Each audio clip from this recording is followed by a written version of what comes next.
Proclamação do Evangelho de Jesus Cristo, segundo Mateus. Naquele tempo, disse Jesus a seus discípulos: Vós ouvistes o que foi dito, olho por olho e dente por dente. Eu, porém, vos digo, não enfrenteis quem é malvado.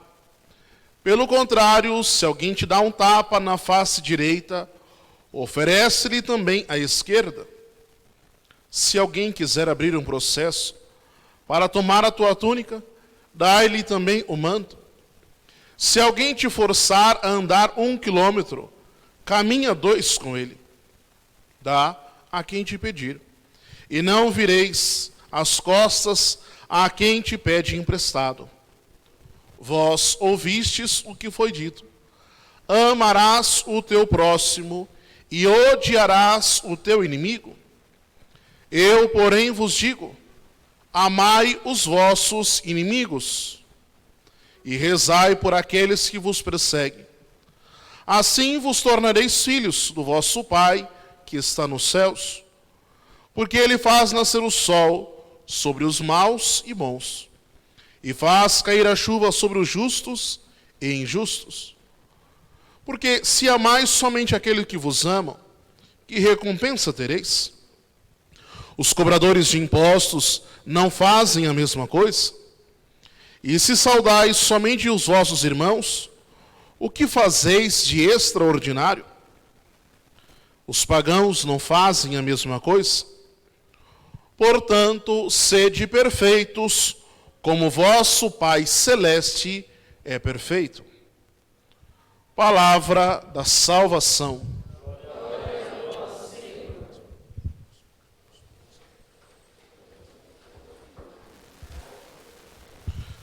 Caríssimos irmãos e irmãs, há 4 domingos nós estamos escutando o capítulo 5 do Evangelho de São Mateus, quando Nosso Senhor então começou a narrar então as bem-aventuranças no alto da montanha. E de lá para cá nós estamos vendo as consequências e os desdobramentos daquele discurso de Jesus. E hoje então, encerrando essa primeira parte do tempo comum deste ano litúrgico, nós também estamos encerrando esse capítulo 5 do Evangelho de São Mateus, que nada mais é do que uma continuação das antíteses que nós escutávamos semana passada. Jesus então vai citando como era a lei e como agora os cristãos são convidados a viver essa lei. Aquilo que antigamente eles viviam meramente na superficialidade, Jesus agora então transcende o sentido da letra e faz com que eles se aprofundem de modo que eles possam então a viver a radicalidade do Evangelho. Então Nosso Senhor começa dizendo: ouvistes o que foi dito, olho por olho e dente por dente. Eu, porém, vos digo, não enfrenteis quem é malvado. Ora, esse olho por olho e dente por dente, na verdade foi uma tentativa do tempo de Jesus de sanar aquelas vinganças que existiam entre as famílias e as gerações. Porque acontecia que, às vezes, poderia alguém roubar de uma pessoa uma galinha.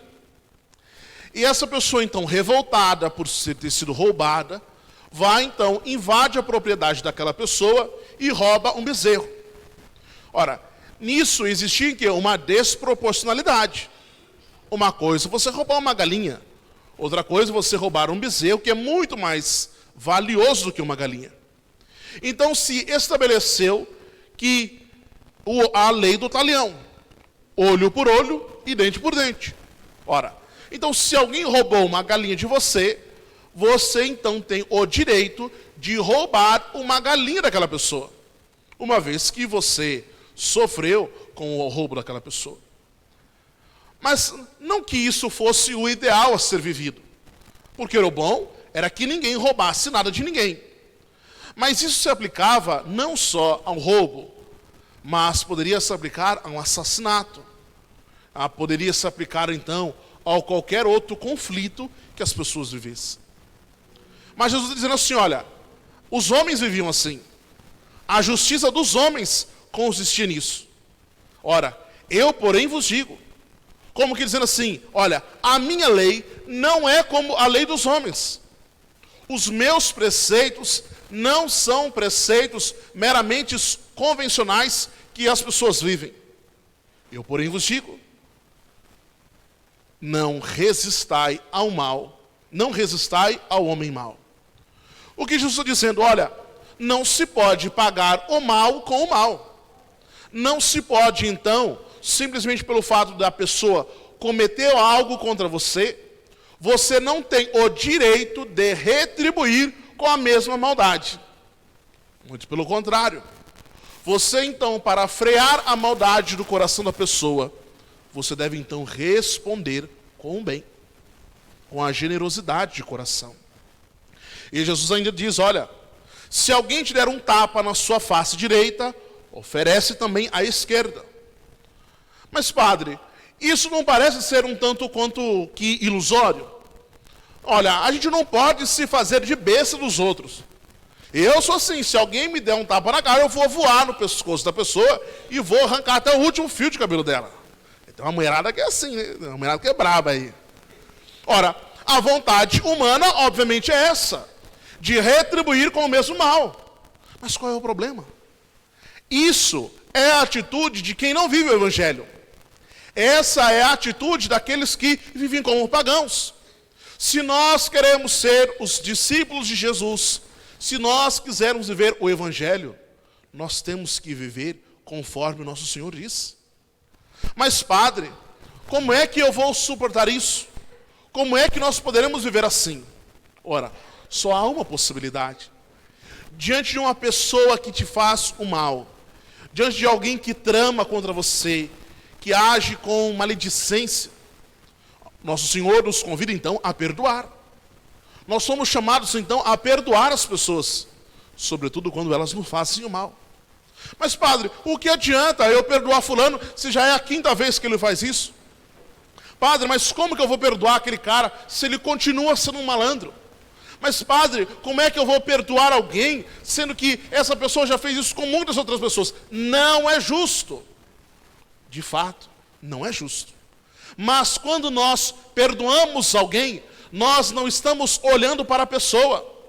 Quando nós perdoamos alguém, nós não estamos simplesmente olhando pelos méritos das pessoas.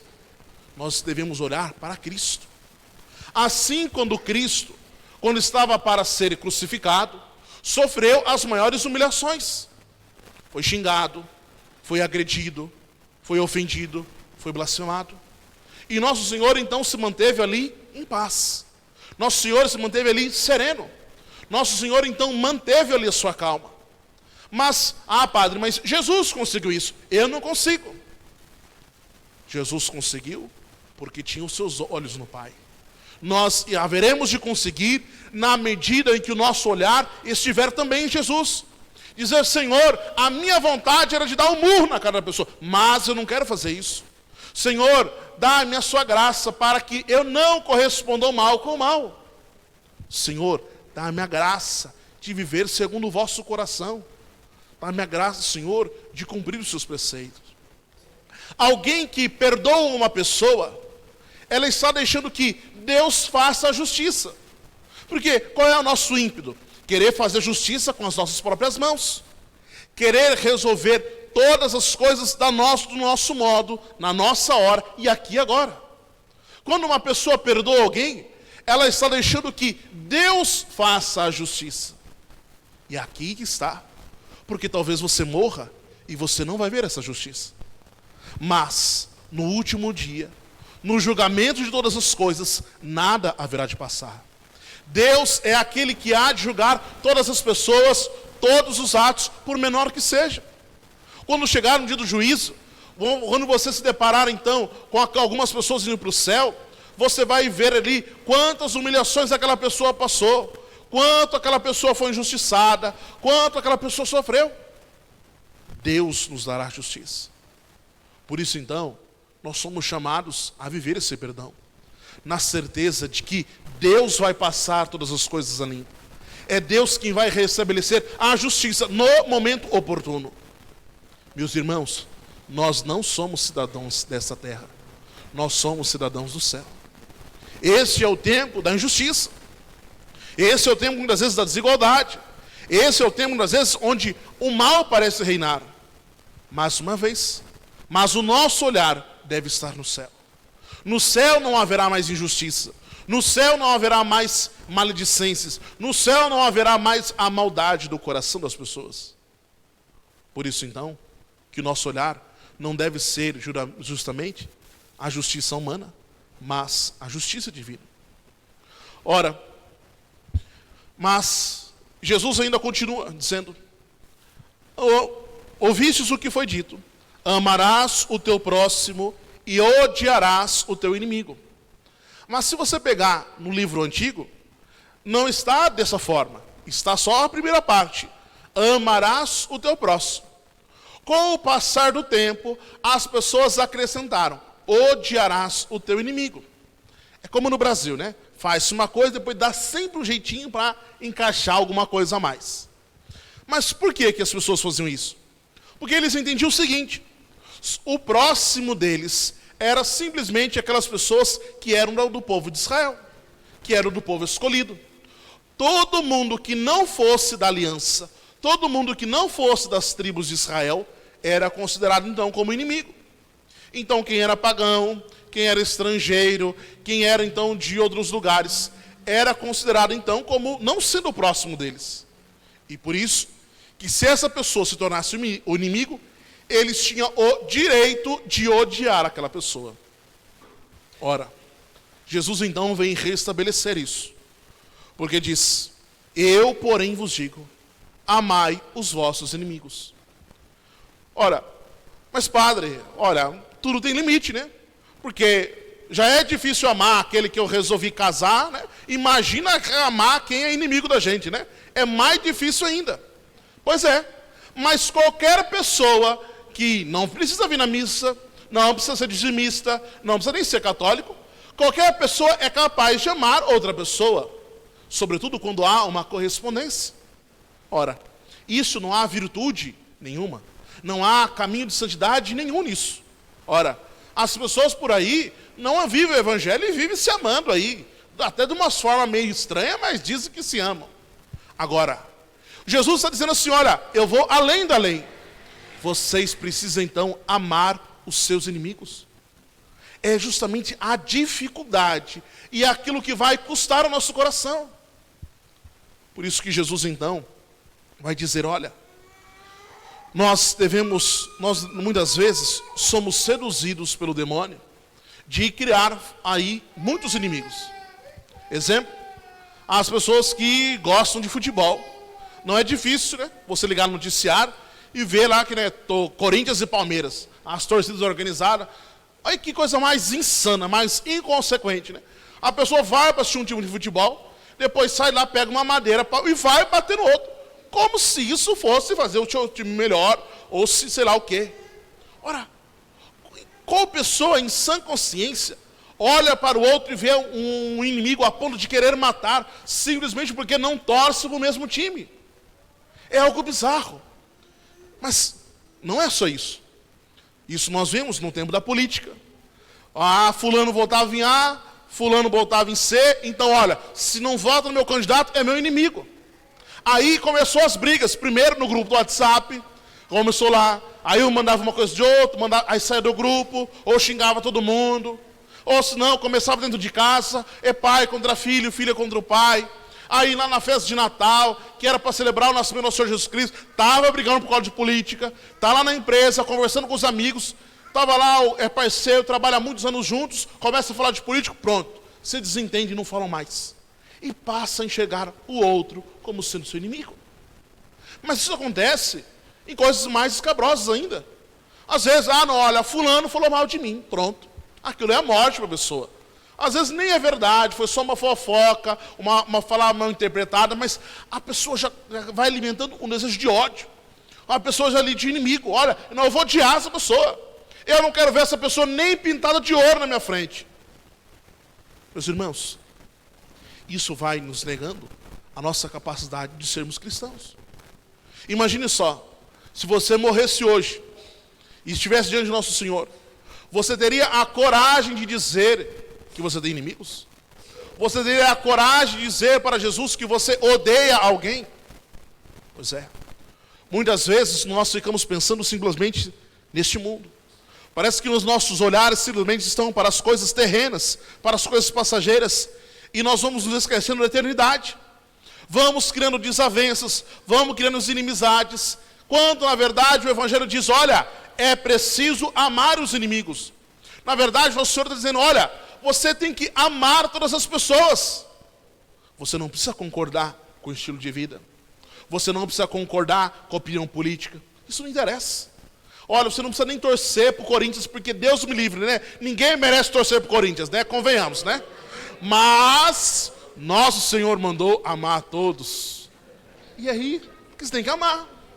Que é aí que você tem que fazer um esforço muito grande por amar essas pessoas. Mais uma vez, por quê? Porque senão, porque todos são filhos de Deus. Todos somos templos do Espírito Santo. Se você passa a odiar alguém, você está odiando o próprio Cristo. Você está odiando alguém que faz parte do corpo místico do nosso Senhor. Mas, Padre, isso é difícil no meu coração. Por isso, meus irmãos, que nós devemos nos esforçar continuamente para nos assemelharmos a sermos os filhos de Deus. Olha como Jesus termina o Evangelho dizendo, portanto, sede perfeitos, como vosso Pai Celeste é perfeito. Só que a tradução aqui não é muito boa. A tradução deveria ser, sede santos, como vosso Pai Celeste é santo. Ora, nós devemos nos assemelhar não às pessoas meramente humanas. Nós não devemos nos assemelhar simplesmente aos ideais desse mundo. Nós somos chamados a nos assemelharmos ao próprio Deus, que é nosso Pai. E se Ele é santo, eu devo estar lutando para ser santo. Olha, Padre, mas é difícil perdoar. Padre, é difícil amar os meus irmãos. Abraçar a cruz não é algo fácil. Abraçar o Evangelho não é para todo mundo. Se o Evangelho fosse uma coisa fácil de viver, se o Evangelho fosse uma coisa assim, muito prazerosa, não ia caber nessa igreja o tanto de gente que ia querer viver. Hoje em dia, nós vemos uma espécie daquelas pessoas que querem viver assim um cristianismo assim, bem social, um cristianismo assim, bem burguês.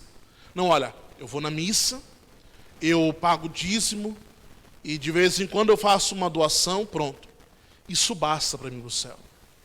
Só que Jesus não diz isso. Jesus vai muito além disso.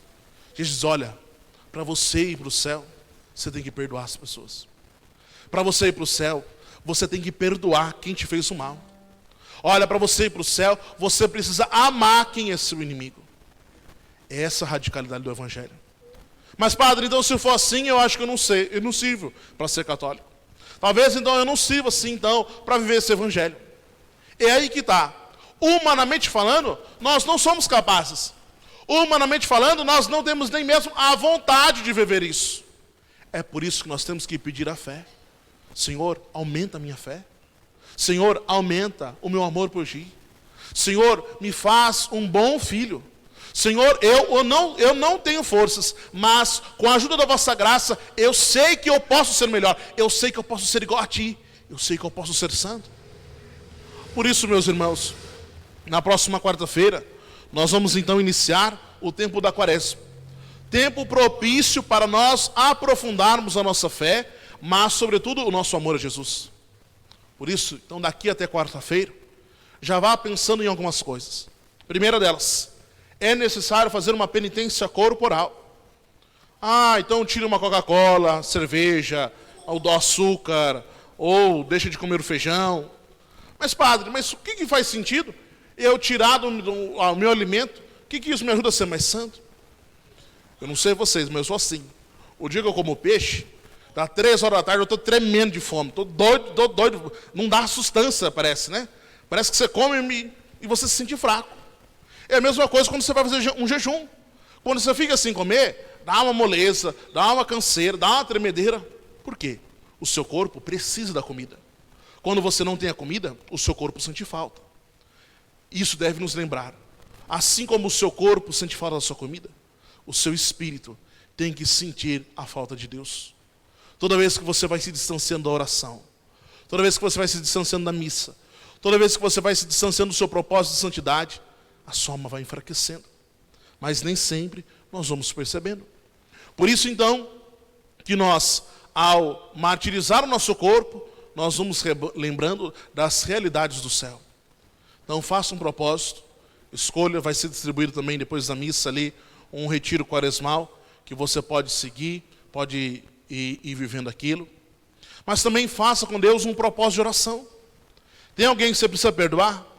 Tem alguém ali que já te fez um mal? Tem alguém que não gosta de você? Então você vai assumir nesse quaresma o propósito de rezar para essa pessoa. E padre, é tanta gente? Pois é, então bora rezar. Porque se não for assim, nós não seremos filhos de Deus. Se não for assim, nós não seremos santos. Levemos então a sério esse tempo que se inicia. Levemos a sério também a nossa conversão. Porque o que está em jogo aqui é a nossa salvação. Louvado seja nosso Senhor Jesus Cristo.